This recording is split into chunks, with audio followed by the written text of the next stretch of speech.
Escape to Oz is in Chicago at DuPage Correctional Facility, where they have a unique approach to reentry.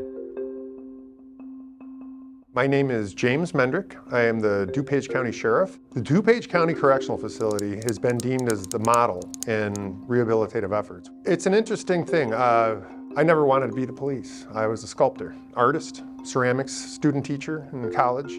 I'll be honest, I think when I was new, I had this idea that jail was a punishment. They're bad guys, they deserve to go to jail. The 600 people in your correctional facility are considered your ward. Those are the same responsibilities I would have to my child. That made me realize if I am going to be responsible for people's lives, I want them to improve and move into a reformative model that we are going to change people before they get out.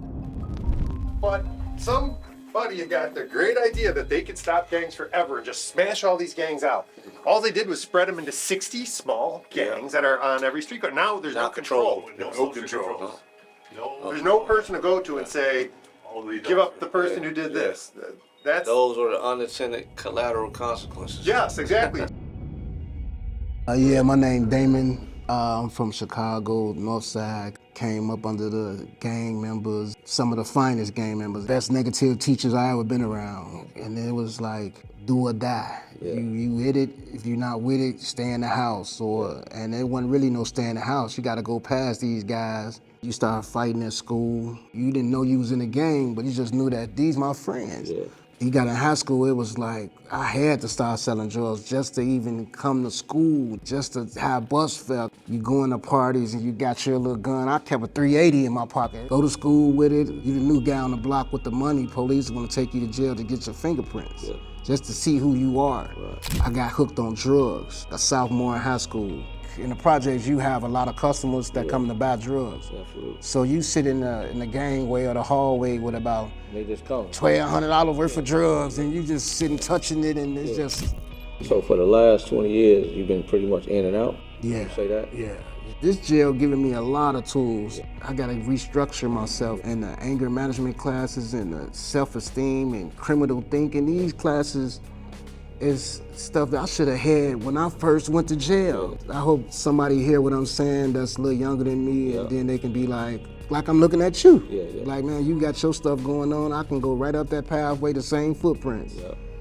So can you share some of your programs that you implemented here that provide education and skill building for the incarcerated? So we started with sanitation services.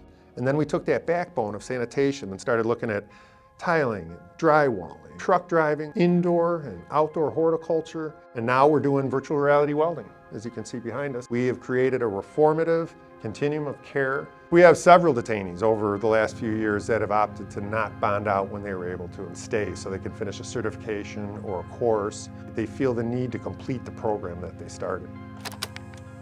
My name is Gilbert, born on the Southside Little Village, highly, gang affiliation. My father was involved in, so as a child, that's really what I seen growing up. I actively got involved in the street life when I was 14. I felt good when I acted out and seen the acceptance that I longed for from my mother or my father.